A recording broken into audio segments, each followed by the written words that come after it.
think about this for a second. Biologically speaking, um, you are practically a completely new person every, like, 7 to 10 years. Right, because your individual cells are constantly dying off and regenerating. They just swap out. Exactly. I mean, the skin you have today is literally not the skin you had a decade ago. Your organs are, constantly rebuilding themselves. Which is pretty wild to think about. It really is. And yet, when you look in the mirror, you still recognize the person staring back. You have this continuous identity. You are still, you. Yeah, but imagine if your body suddenly just decided to stop replacing those cells. Like, what would happen? Well, you decay, right? Almost instantly. But on the flip side, imagine if your cells mutated and regenerated so chaotically, like completely divorced from their original blueprint. Right, you'd wake up as an entirely unrecognizable organism. It would be a disaster. Yeah, so you really need both forces to survive, right? The Yeah. fundamental blueprint that tells you who you are, and then the constant, relentless process of breaking down the old stuff to make way for the new. That is honestly a phenomenal way to visualize what we are looking at today, because what is true for the human body at a cellular level is, well, it's equally true for human civilization at a societal level. Yeah, societies are organisms, basically. Exactly. They require a stable, inherited blueprint to maintain their identity. But they also require the continuous destruction of old, decaying structures to remain alive and actually adapt to new environments. So whether you are prepping for a massive strategic meeting, or maybe trying to catch up on modern sociology, or just, insanely curious today, you have landed in exactly the right place. You really have. Today we're going on a deep dive into an extraordinary set of notes we received. They're titled Val Tradition vs Progress.pdf, and they're dated May 5, 2026. And it is a fascinating document. It is. And the mission for our deep dive today is to explore what is arguably the ultimate human fault line. We're talking about legacy versus innovation, identity versus reinvention. Right, it's that fundamental tug of war that dictates how every single human society functions. Yeah. But it is absolutely vital to state right up front, the goal of our deep dive today is not to pick a side between tradition and progress. No, not at all. This isn't a political debate about who is right and who is wrong. Right. The goal is to figure out how to filter both of these massive tectonic forces. Yeah. Like, how do we keep what is alive and discard what is dead? Because the core paradox sitting at the absolute center of this framework is, honestly, it's a tough pill to swallow for a lot of people. Yeah. What is it?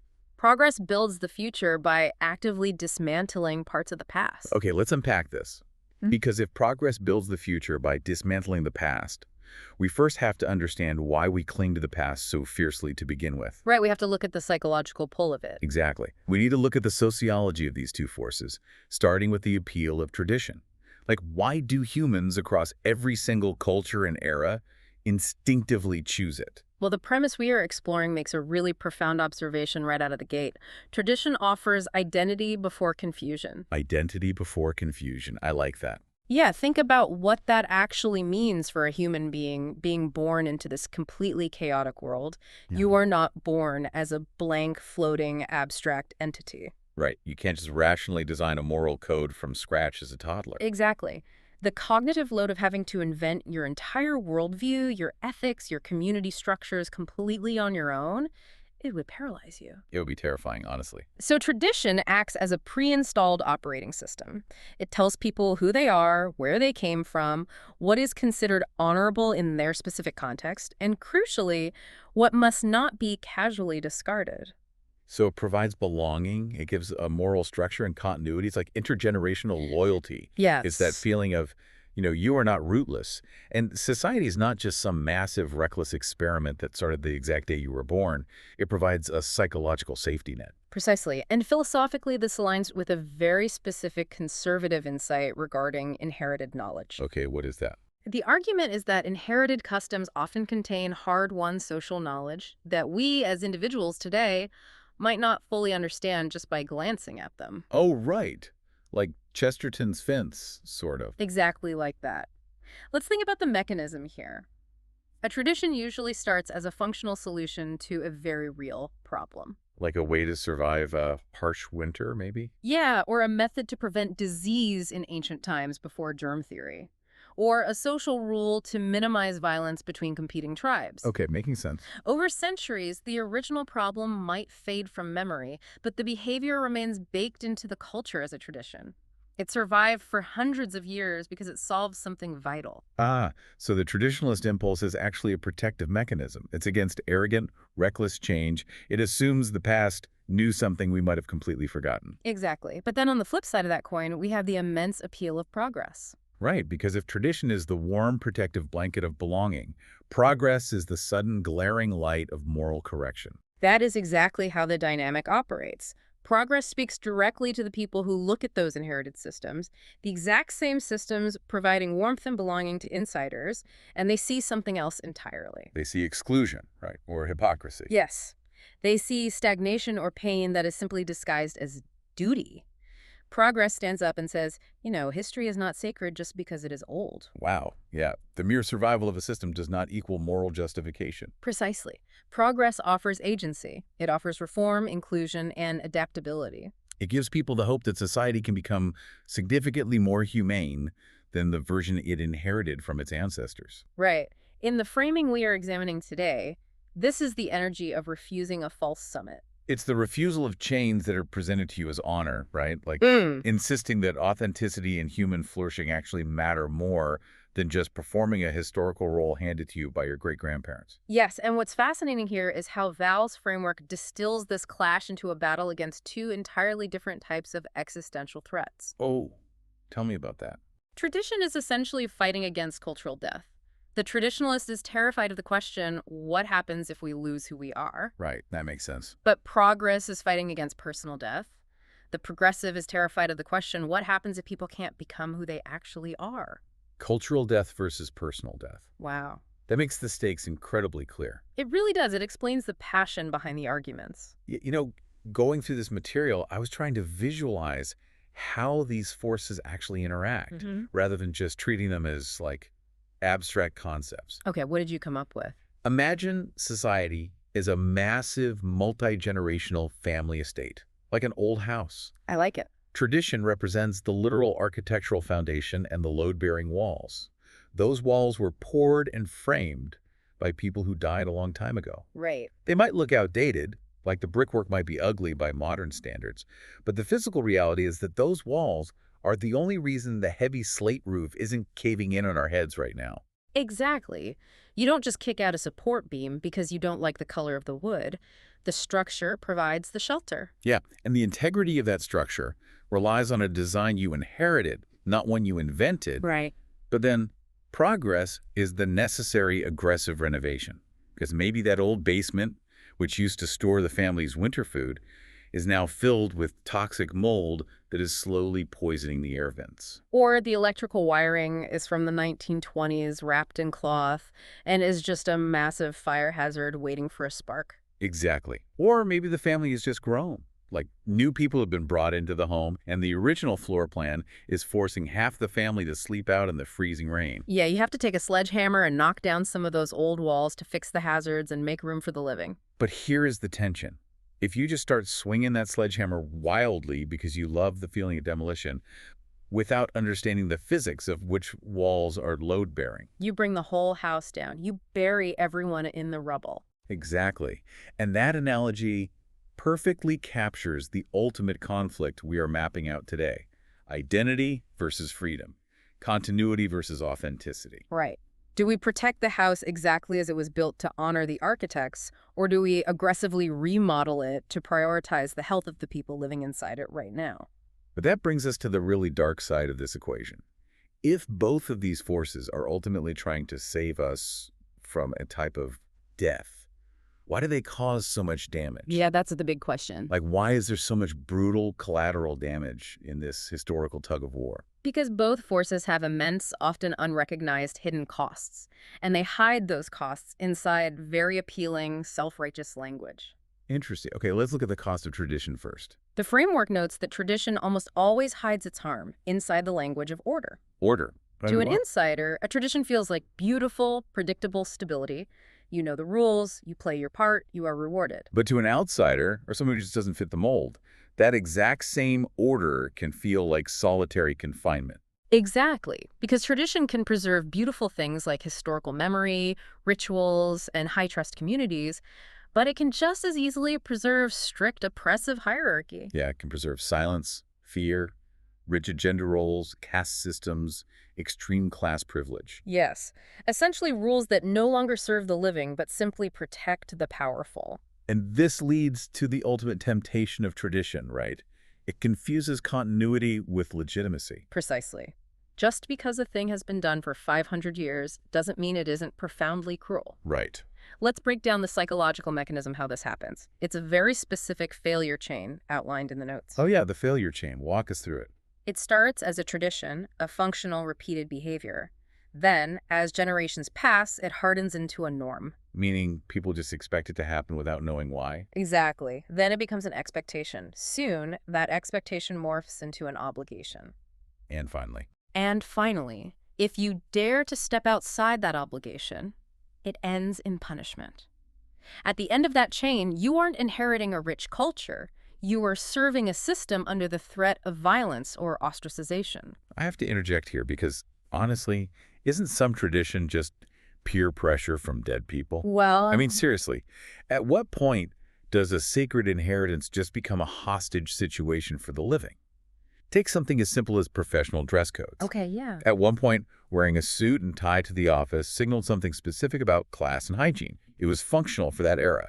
Then it became a norm, then an expectation. And then an obligation. Right. Eventually, you had brilliant people being fired or denied promotions, so punished, because they didn't wear a specific piece of fabric around their neck. That is, dead people dictating the survival of the living. This raises an important question, and it's exactly why progress exists as a vital corrective force. When tradition refuses to self-correct, when institutions drift from their actual purpose to just blind self-preservation and punishing dissenters, progress must rise up as a hammer to break that chain. It's the sledgehammer for the moldy walls. Exactly. But, and this is crucial for the listener to grasp, progress has its own terrifying failure chain and its own deeply hidden costs. Yes, because progress hides its losses inside the language of liberation. And honestly, who wants to argue against liberation? Nobody. Reforms can free people, absolutely, but they can also dissolve meaning way faster than new meaning can be built. What do you mean by that? Well, human communities actually need symbols. They need rituals, shared narratives, and durable norms to coordinate behavior and feel secure. Oh, I see. If progress treats all of that as disposable, if it views every boundary as a cage, people end up politically and spiritually homeless. They have total freedom, but zero direction. That sounds like a recipe for a mental health crisis. It is. And then progress becomes incredibly arrogant. It assumes that newer automatically means wiser. Oh, yeah. It assumes disruption is always courage, and anyone resisting the rapid change is just backward, ignorant, or acting in bad faith. Right. And that leads to the primary temptation of progress. It confuses change with improvement. Wow. And the mechanism for the progressive failure chain is just as devastating as the traditional one, right? It is. It starts with critique pointing out a flaw in the system. Then it moves to deconstruction, taking the system apart to see how power operates within it. Okay, that sounds healthy so far. Sure. But then comes rejection, deciding the whole system is corrupt. Then fragmentation, everyone retreating into their own hyper-individualistic truth because shared narratives have been destroyed. And the final step? It ends in emptiness. At the end of that chain, people aren't liberated. They are completely unanchored, alienated, and often highly susceptible to new forms of authoritarianism because they are so desperate for order. So, if both of these extremes lead to such incredibly dark places, either rigid punishment or total emptiness, why do humans fight so viciously for them? Like, why can't we just see the middle ground? The material we're diving into brings up this concept of tunnel vision. Let's dig into the psychology of that. Tunnel vision happens because people tie their chosen side to something entirely existential. Let's look at the psychology here. Okay. The traditionalist looks at a proposed societal change and thinks, if we lose this foundational norm, the entire civilization beneath it will crumble. So they see only one type of political failure, which is collapse. Exactly. Therefore, their moral reflex is to over-defend, over-restrict, and justify any harm the tradition causes as simply a necessary cost to prevent utter chaos. Right. And the progressive is looking at the exact same situation, but their tunnel vision makes them think, if we do not break this norm right now, millions of people will continue to suffer under it. Right. They see only one type of failure, which is oppression. So their moral reflex is to overcorrect, over-dismantle, and dismiss anything old as inherently suspect or toxic. If we connect this to the bigger picture, you realize why these aren't just polite theoretical debates happening in university sociology departments or think tanks. Right, because each side is genuinely terrified of a different apocalypse. Exactly. The debates turn into visceral, real-world collisions. People are fighting for their survival. And to truly understand this, we need to look at concrete examples. Hmm. The notes provide 4 highly specific global case studies to demonstrate exactly how this tunnel vision plays out in reality. Yes. And as we go through these examples, I really want you, the listener, to notice something. Notice how incredibly easy it is to spot the hidden cost in the opposing side's argument, but how incredibly difficult it is to see the blind spots in the side you naturally agree with. It's cognitive dissonance. Exactly. We're going to look at these impartially to understand the deep mechanics of the conflict without validating the politics of either side. Sounds good. Let's start with the first example from the United States. The abortion debate, specifically looking at the data and fallout between the 2022 Dobbs decision and 2026. Okay, to set the context for those who might need a refresher, in 2022, the U.S. Supreme Court issued the Dobbs decision, which overturned Roe v. Wade. Right, ending nearly 50 years of a constitutionally protected federal right to abortion and returning the power to regulate it entirely to individual states. And the resulting national split was profound. But instead of looking at the standard partisan talking points, let's look at the underlying philosophical forces. Why does the tradition impulse appeal so fiercely here? Because opponents of abortion see themselves as defending a profound moral boundary and protecting unborn human life. Right. To them, the language of progress and autonomy in this context sounds like the total erasure of fundamental duty, restraint, and human dignity. Their ultimate visceral fear is moral collapse, a society that violently discards its most vulnerable. But then look at exactly why progress appeals with equal ferocity to the other side. Supporters of abortion rights see themselves as defending bodily autonomy, women's equality, and freedom from state-enforced motherhood. To them, traditional restrictions don't look like morality or protection. They look like naked coercion and the subjugation of women's bodies by the state. Their ultimate visceral fear is domination. And the hidden costs generated by the tunnel vision we just discussed are stark. What are they? Well, the pro-tradition side, focused entirely on the moral boundary, can vastly underweight the brutal lived cost, the medical risks, and the loss of agency borne specifically by women. Yeah, that's a massive blind spot. Meanwhile, the pro-progress side, focused entirely on bodily autonomy, can vastly underweight the deep moral seriousness and religious conviction with which millions of people regard fetal life. Right. This isn't a trivial dispute about tax policy or infrastructure. Yeah. It is a direct, head-on collision between 2 entirely different definitions of who or what must be protected first. It's 2 sacred values crashing into each other at top speed. You can't compromise easily when both sides believe they are preventing a form of murder or enslavement. Exactly. Let's look at the second example. Same-sex marriage, specifically looking at the landmark Obergefell decision in 2015 and the massive cultural shift over the following decade. Right. Before 2015, marriage in the U.S. was legally defined in many states strictly between a man and a woman. The Obergefell decision mandated that all states must recognize same-sex marriages.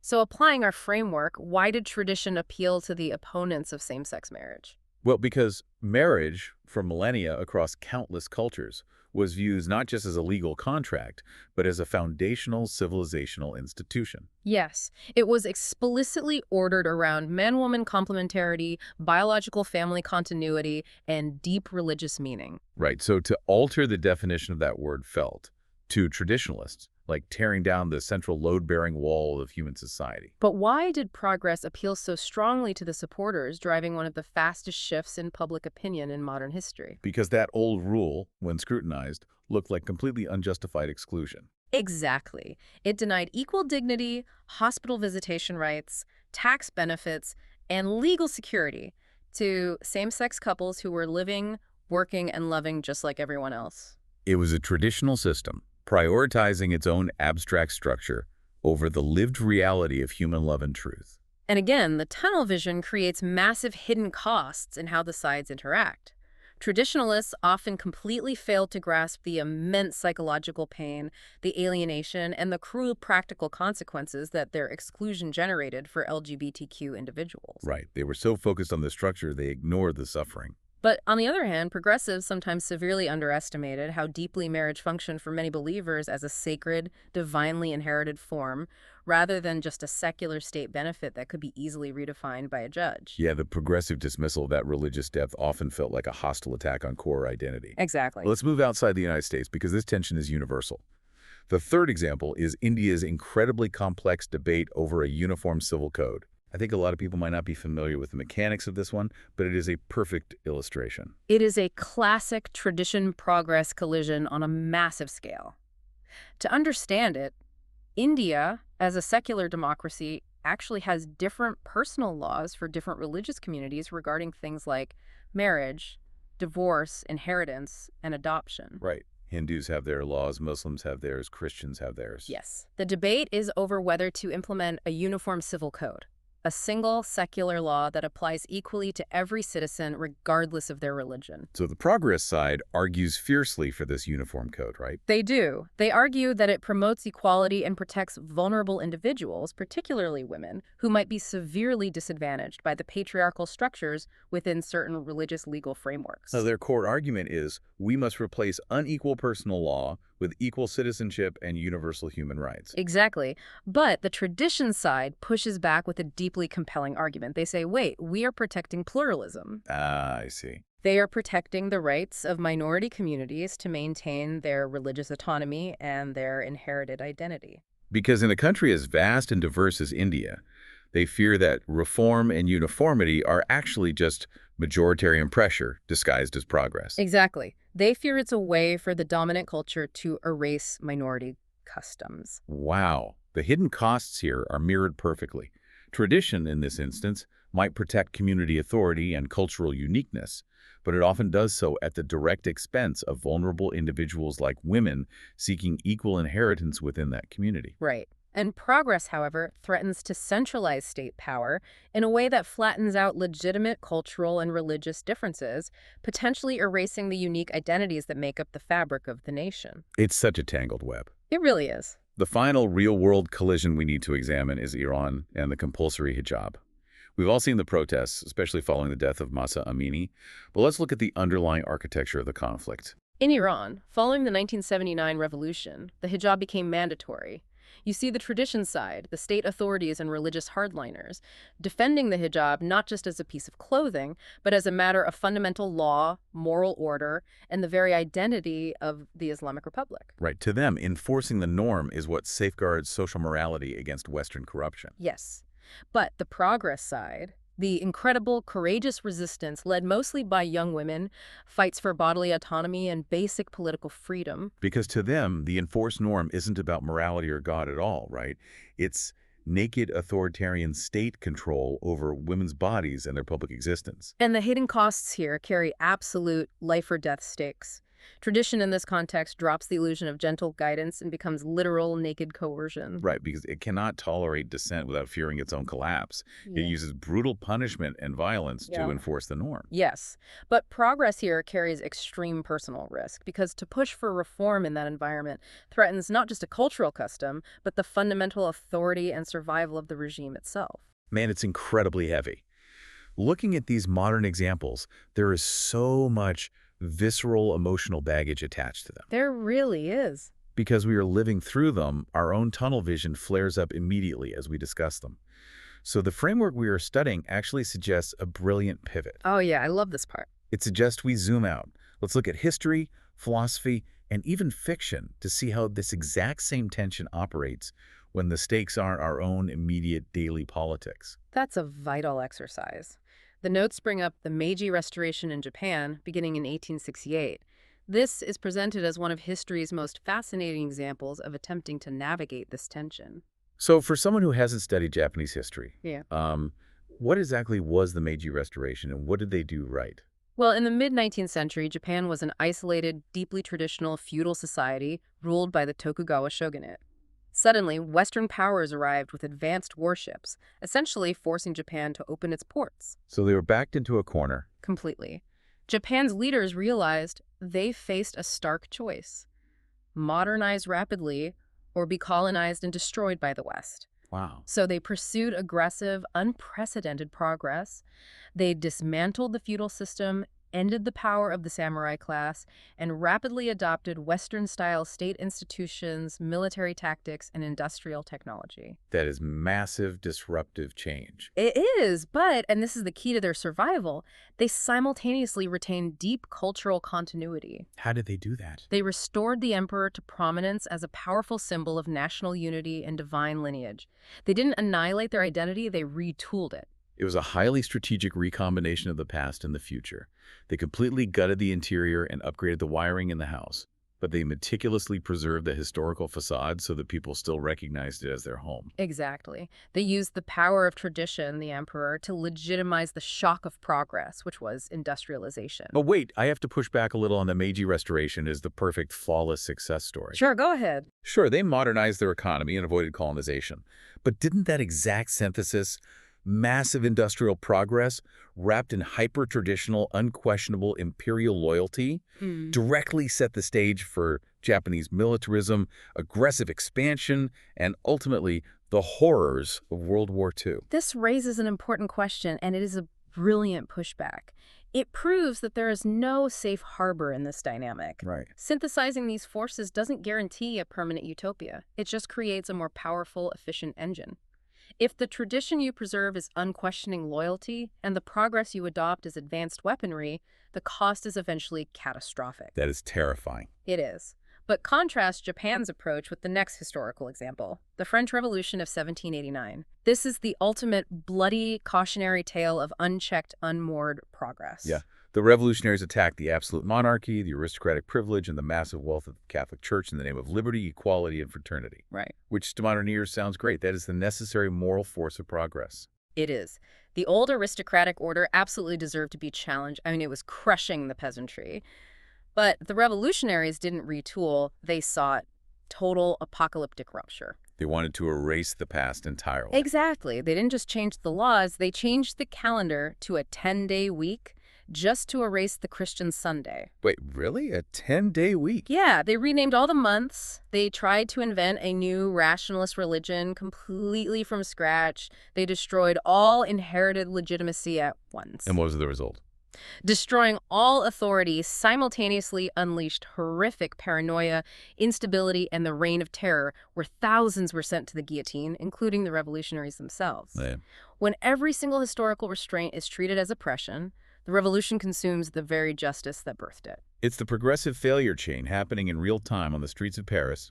Critique, leading to deconstruction, leading to fragmentation, leading to emptiness. And in that terrifying emptiness, the guillotine becomes the only source of order. Right. To put a philosophical lens on why that happened, we have to look at Edmund Burke. Yes, Edmund Burke is essentially the father of modern conservatism. He watched the French Revolution unfold from England and was absolutely horrified. But Burke's point wasn't just the stubborn, blind, never change anything, right? No, not at all. His argument was deeply sociological. He argued that societies are incredibly complex living organisms. They are webs of unspoken rules, affections, and habits. Oh, I see. Reckless, purely rational redesign by arrogant reformers can destroy subtle social goods like trust and neighborly duty that no one actually knows how to rebuild once they are gone.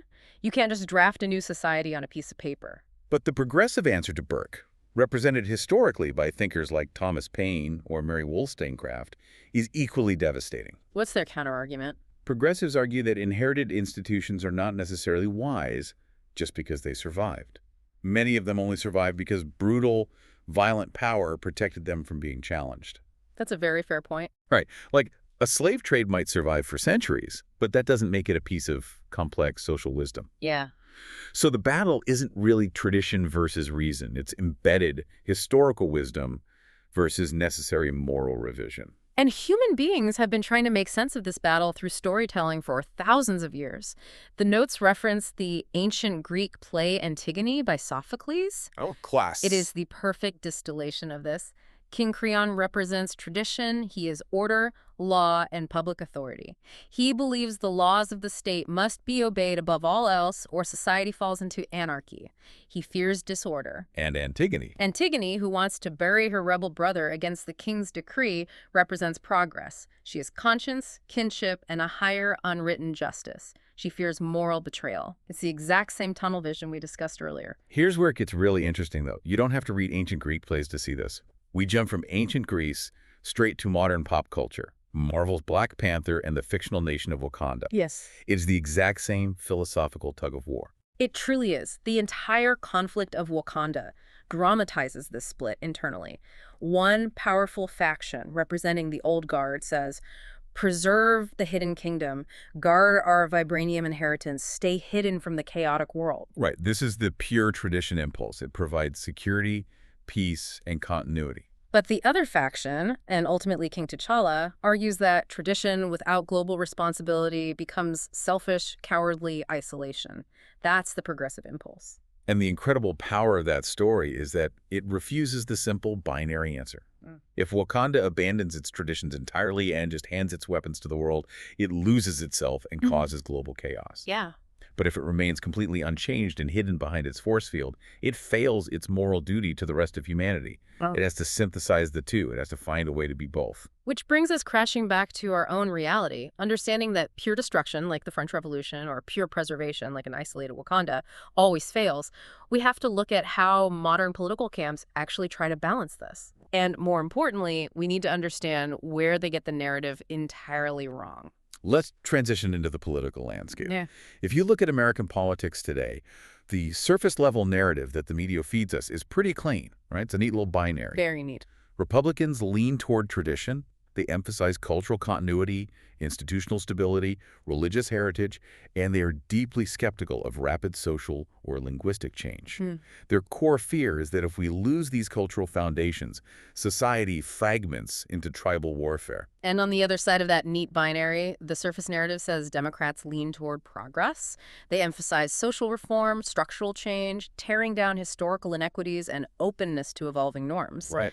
Their core fear is that if we don't aggressively change the system, marginalized people will continue to suffer under outdated oppressive structures. But the framework we are analyzing explicitly warns us, do not get comfortable with that narrative. It is an illusion. Oh, totally. The boundaries are not clean. Both sides are actually doing both. They just choose entirely different targets. This is one of the most brilliant insights in the material.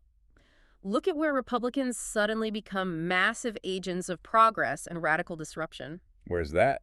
In technology and free markets, they champion relentless innovation, entrepreneurship, deregulation, and what economists call creative destruction. Right. They want to break old regulatory systems and remove constraints so capital can flow faster. Exactly. That is pure, unadulterated progressive energy. They want to disrupt the economic past to build the economic future. And on the flip side, look at Democrats.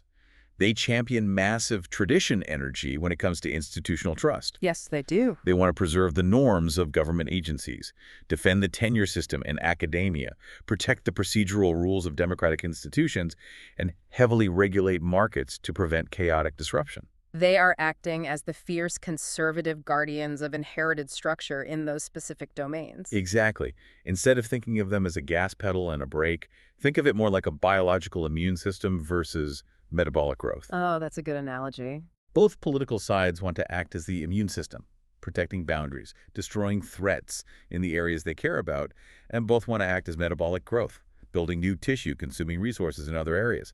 They just fundamentally disagree on what constitutes a threat and what constitutes healthy growth. That makes so much more sense. It's like they are both using the exact same psychological operating system, but running entirely different apps. So why do they hate each other so much if they're using the same mechanics? Like, why is the polarization so toxic right now? The analysis outlines 4 specific mechanisms for this hyperpolarization. First, they have completely different definitions of harm. Okay, unpack that. Drawing on moral psychology, conservatives tend to see harm as cultural breakdown, disrespect for authority, loss of order, and moral relativism. Progressives see harm primarily as inequality, exclusion, and systemic injustice. So because their fundamental definitions of what constitutes a wound to society are different, they're trying to solve entirely different problems. They just talk past each other. Exactly. Second, the media ecosystems perfectly reinforce the tunnel vision we talked about earlier. Algorithms ensure you only consume media that highlights the absolute worst caricature of the other side. So to a progressive, tradition always looks like malicious oppression. And to a conservative, progress always looks like malicious destruction. Right.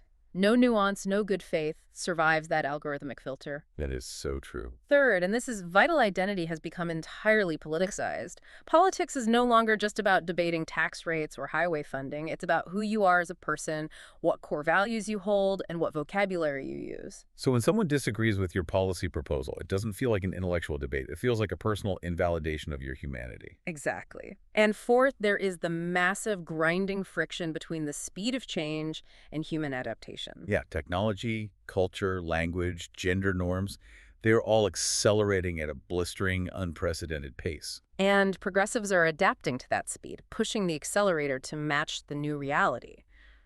But human adaptation, biologically, psychologically, socially, is very slow. We need time to process. So conservatives are slamming on the brakes, feeling motion sickness from the speed of culture, and that difference in velocity creates constant burning friction in the society. This proves that the tension we are discussing isn't just a quirky, temporary political divide. It is the fundamental human operating system. It bends every single aspect of society under its gravitational pull. Yeah, if you pull back far enough, you start to realize that almost every single fight we are having as a society is just this one core tension wearing different outfits. It really is. The notes map this out beautifully across 10 different dimensions of conflict. Let's weave through these dimensions, because this is where the philosophy hits the pavement. It translates the core tension, where tradition equals the desire to constrain and inherit, and progress equals the desire to change and liberate across all these different battlefields. Okay, let's do it. Think about how we constantly debate the individual versus the collective. Right. Tradition leans heavily collective. It tells you that your identity is inherited from your family, your religion, your culture, or your nation. Your highest duty is to the group, and that duty outweighs your personal preference. In progress leans heavily individual. It tells you that your identity is self-defined, fluid, and chosen. Personal freedom and self-actualization outweigh inherited roles. The hidden tension is that too much collective demand suppresses individuality and crushes the human spirit, but too much hyper-individuality breaks down shared meaning, leading to the massive loneliness epidemic we see today. Right. Or look at how we approach problem solving. Idealism versus pragmatism. Usually, tradition is highly pragmatic. It looks at a flawed system and says, look, this messy system survived for a reason. Human nature is flawed. Let's not break it because we won't be able to fix it. While progress is deeply idealistic, saying, we are not bound by the past, we can build a perfectly just system if we apply enough reason and empathy. Though, as we noted earlier, sometimes those wires cross. Traditionalists get highly idealistic and romantic about a mythical, perfect past that never actually existed. And progressives sometimes have to get brutally pragmatic about the bureaucratic plumbing required to actually fix broken systems. What about security versus privacy? We see this every time there is a debate over surveillance or encryption. Tradition heavily favors security. Yes, it values order, law enforcement, and national defense, and it is usually willing to sacrifice some individual privacy or freedom to ensure the stability of the state. And progress favors privacy and civil liberties. It champions individual rights, autonomy, and is deeply suspicious of state surveillance, police overreach, or control. And that ties directly into nationalism versus globalism. Tradition leans nationalist. It wants to protect hard borders, specific cultural identities, and local loyalty. It believes you must love your own home before you can love the world. Progress leans globalist, pushing for cooperation across borders, free movement, and a universal human identity. It's the tension between staying deeply rooted in the soil versus expanding outward to embrace the entire human family. We also see this in the economy, which is a massive dimension, regulation versus the free market. And this is where the political alignments we discussed really cross wires again. Right. In the U.S., the political right, the traditionalists, often favor the free market, resisting government intervention. The political left, the progressives, favor regulation to correct inequalities. But if you look at history, tradition heavily regulated markets to protect local guilds and institutions, while free markets are the ultimate disruptive progressive force that destroys old ways of life. Wow, yeah. And perhaps the most paradoxical dimension is freedom versus authority. Tradition deeply respects authority, hierarchy, and institutions. It believes authority creates the structure necessary for true freedom. While progress challenges authority, dismantles hierarchy, and seeks to expand direct freedom. But there is a major twist here that the framework highlights. Conservatives fight viciously for freedom from government authority, while progressives fight viciously for freedom from social authority and historical norms. They both passionately want freedom. They're just trying to escape from different wardens. That is profound. And finally, let's look at equality versus merit, which is tearing our educational and corporate systems apart right now. Tradition tends to favor merit, believing that rewarding achievement and competence creates a natural, functional hierarchy that benefits everyone. And progress heavily favors equality, wanting to aggressively reduce disparities, acknowledge systemic advantages, and level the playing field.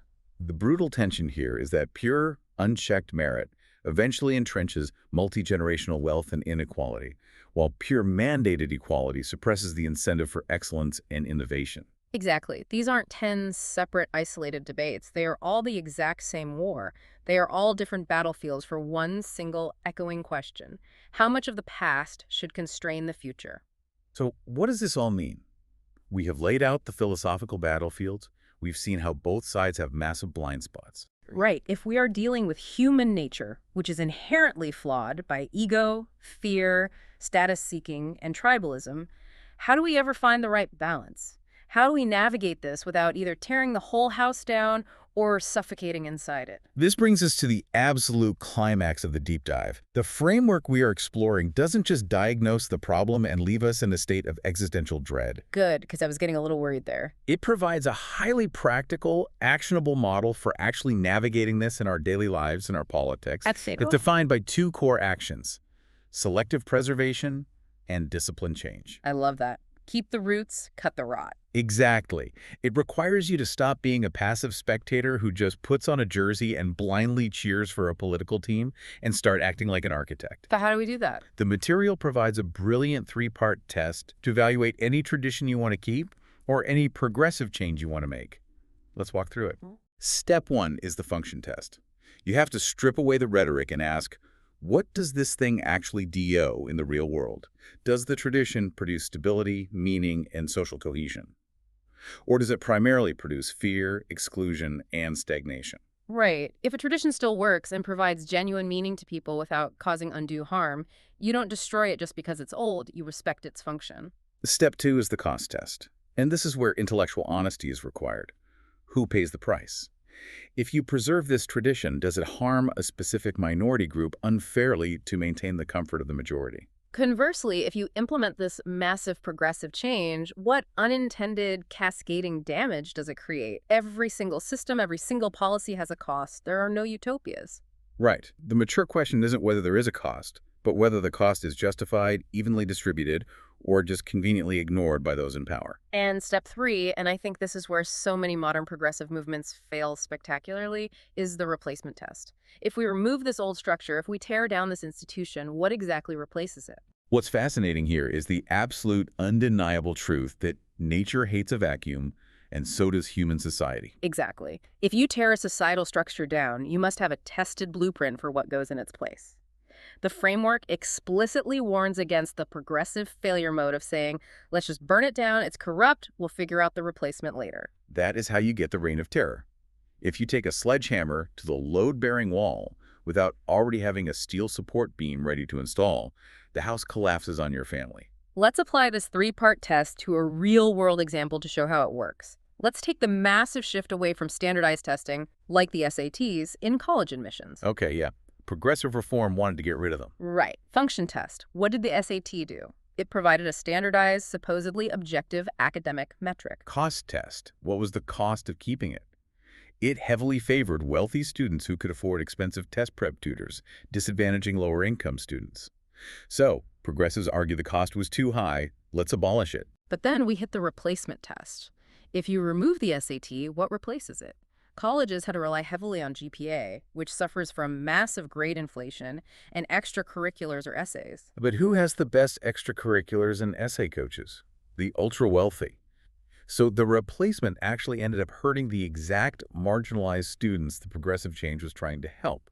That is a failure of the replacement test. That is a perfect application. And tying directly into this 3-part test is the crucial concept of the time horizon. Right, time horizons. Tradition plays the long game. It's about stability across generations. It understands that trust compounds over centuries, not days.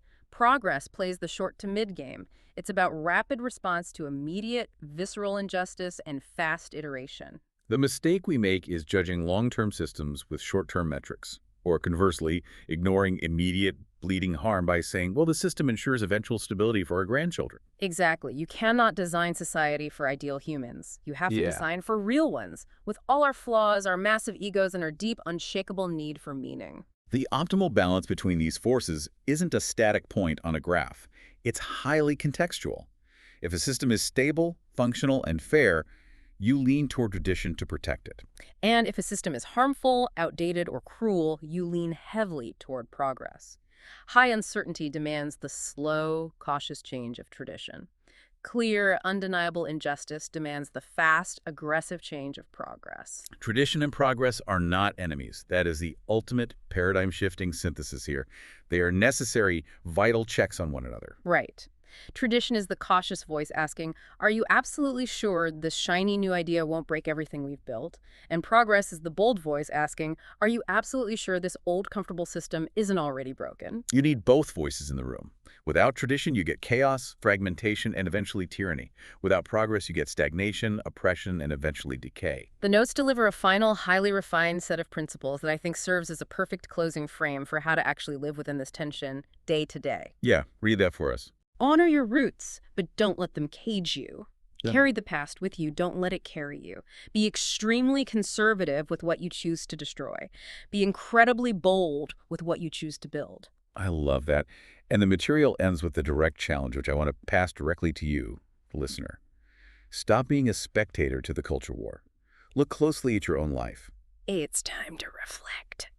Where do you personally feel this exact tension the most right now?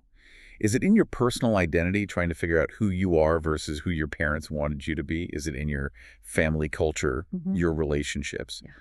Or a specific political issue you care deeply about? Take that specific issue, run it through the three-part test. What is the tradition actually preserving? What is the real cost of that preservation, and who is paying it? And if you remove it, what exactly replaces it? Because at the end of the day, you have to decide what to do when the reality on the ground no longer matches the map you were handed. You are the architect now. Do you blindly follow the old rules right off a cliff, or do you swing a sledgehammer blindly until the roof caves in?